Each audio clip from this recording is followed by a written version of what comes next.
शीतल आणि स्वाती दोघी जावा होत्या. त्यापैकी शीतल ही मोठी जाऊ आणि स्वाती ही लहान जाऊ होती. शीतलचं लग्न होऊन 5 वर्ष झाली होती आणि स्वातीचं नुकतेच 6 महिने लग्नाला झाले होते. त्यामुळे घरातली सगळी जबाबदारी शीतलवरच होती. एका संध्याकाळी शीतलचा दीर तिला म्हणाला की, वहिनी, मला सकाळी लवकर आवरून कामाला जायचं आहे. त्यासाठी मला लवकर टिफिन करून देशील का? हो भाऊजी, तुम्ही नका काळजी करू, मी तुमचा टिफिन तयार करून देते. पण हे सगळं स्वाती ऐकत असते आणि ती तिथे येऊन म्हणते की, शीतल ताई, तुम्ही नका काळजी करू, तुम्ही नका लवकर उठू, मी करते यांचा टिफिन. मग शीतल ठीक आहे म्हणाली आणि नंतर स्वाती आणि तिचा नवरा झोपण्यासाठी गेले. सकाळी लवकर उठायचं नाही म्हणल्यावर शीतल जरा पुस्तक वाचत बसली. कथा मोठी होती त्यामुळे तिला झोपण्यासाठी उशीर झाला. सकाळी ती थोड्या उशिरा उठली आणि बघते तर तिचा दीर विशाल ऑफिसला जाण्यासाठी आवरत होता. तिने किचनमध्ये पाहिलं तर तिथे स्वाती नव्हती. किचनमधल्या वस्तू पाहिल्या, भांडी पाहिली, जिथल्या तिथं होती. हे पाहून शीतलला वाटले की स्वाती अजून उठलीच नाही. मग तिने विचार केला की जर हिला उठवायला गेले तर मला तिला उठवायला 5-10 मिनिटे लागतील आणि आंघोळ करायला 15-20 मिनिट लागतील. आणि आंघोळ न करता किचनमध्ये आलेलं सासूबाईला आवडत नाही, म्हणून तिने पटकन स्वतःच विशालसाठी टिफिन तयार केला. मग तिने पटकन बटाट्याची भाजी आणि चपाती बनवली आणि तोपर्यंत विशालचं पण आवरून झालं आणि तिने तो डब्बा विशालच्या हातात दिला. मग तो थँक्यू वहिनी म्हणून ऑफिसला गेला. मग अर्ध्या तासाने स्वाती उठली आणि तिनं पाहिलं की विशाल त्याच्या जागेवर झोपलेला नव्हता आणि घड्याळात पाहिले खूप उशीर झालेला असतो. म्हणून ती पळतच किचनमध्ये आली आणि तिथं शीतल किचनमध्ये आवरावर करत होती. ती तिथे आली आणि शीतलला म्हणू लागली, सॉरी ताई, आज मला उठायला उशीर झाला. विशाल टिफिन न घेताच गेले. नाही स्वाती, मी बनवून दिला की विशाल भाऊजींना टिफिन. हे ऐकून स्वातीला राग आला आणि ती म्हणाली की, तुम्ही का दिला माझ्या नवऱ्याला टिफिन? मी करून दिला असता की, मला का उठवलं नाही तुम्ही? कधी पण तुम्हाला क्रेडिट मिळण्यासाठी तुम्ही हे सगळं करता मुद्दाम. स्वातीला आपल्या नवऱ्याला शीतलने टिफिन बनवून दिला याचं कौतुक वाटलं नाही, तर तिला तिचा राग आला आणि ती रागात शीतलला खूप काही बोलू लागली. आणि शीतल म्हणाली, अगं स्वाती, तू झोपली होतीस आणि तुला उठवेपर्यंत अर्धा तास गेला असता माझा. मग तोपर्यंत विशाल भाऊजी ऑफिसला निघून गेले असते आणि ते पण टिफिन न घेता. मग ते मला आवडले नसते, त्यामुळे मी तुला उठवले नाही. ते काही का असेना, पण तुम्ही हे मुद्दाम केलं आहे असं मला जाणवायला लागलं आहे.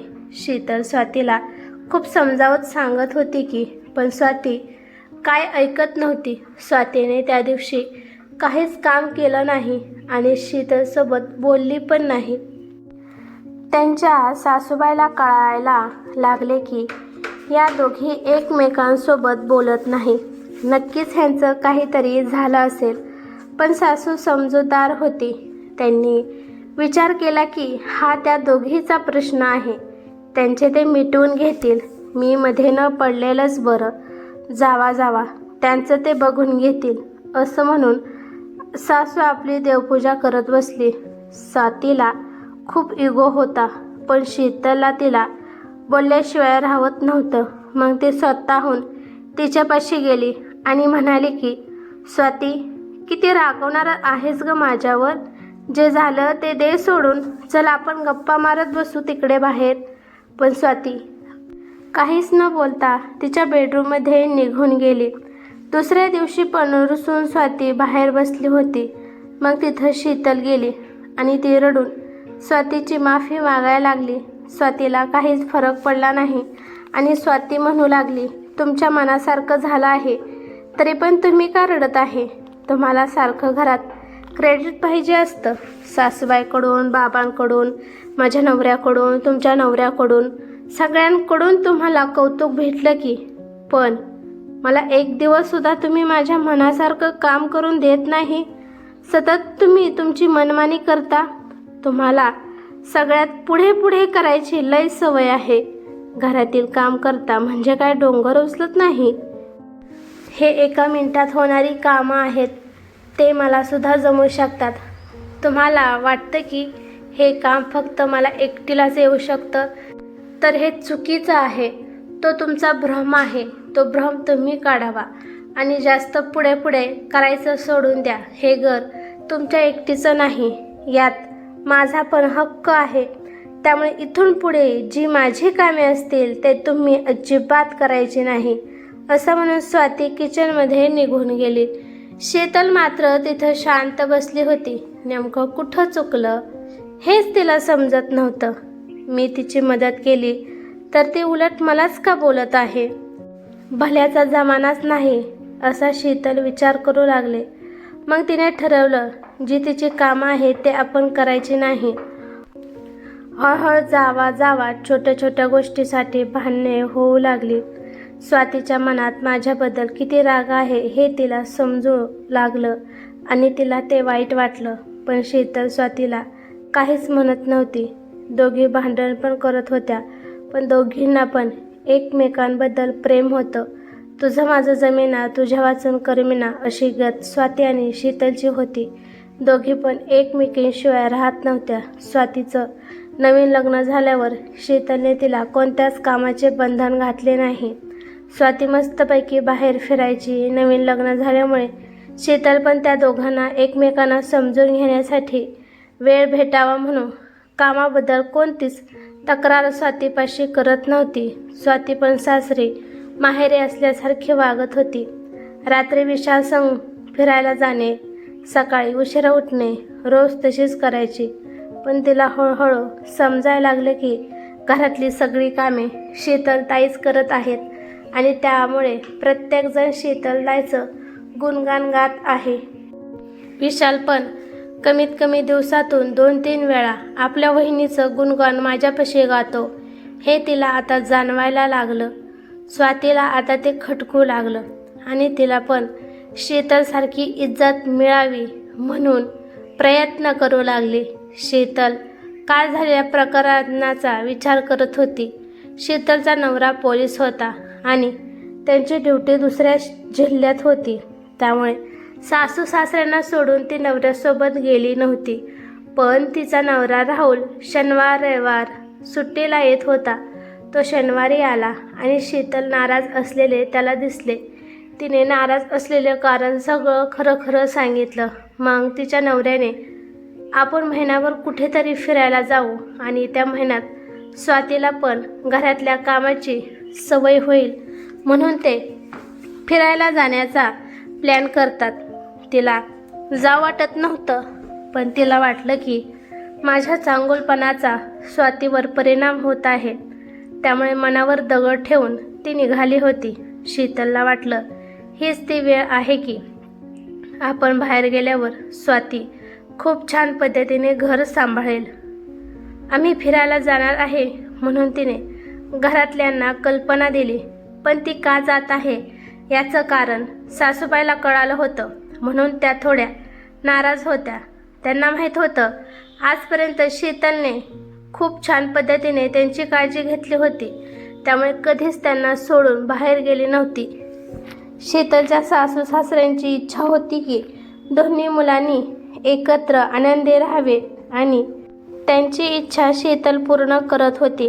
पण स्वातीच्या बोलण्यामुळे सगळं तुटून जाण्याची वेळ आली होती.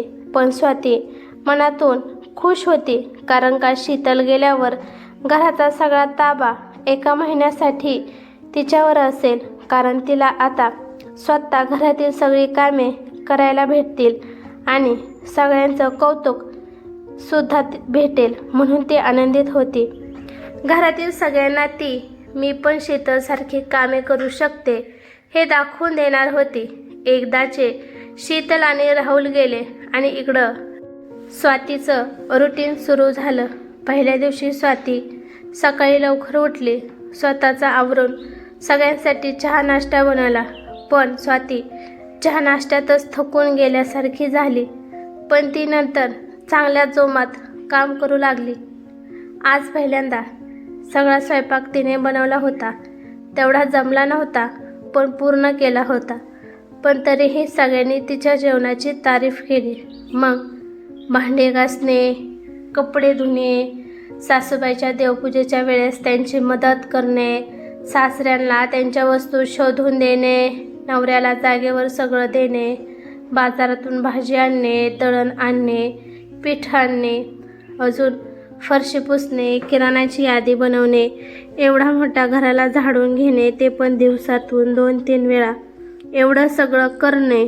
अजून सासऱ्याला दिवसातून 2-4 वेळा चहा करणे, सासऱ्यांसोबत आलेले दोस्त यांची उठाठेव करणे.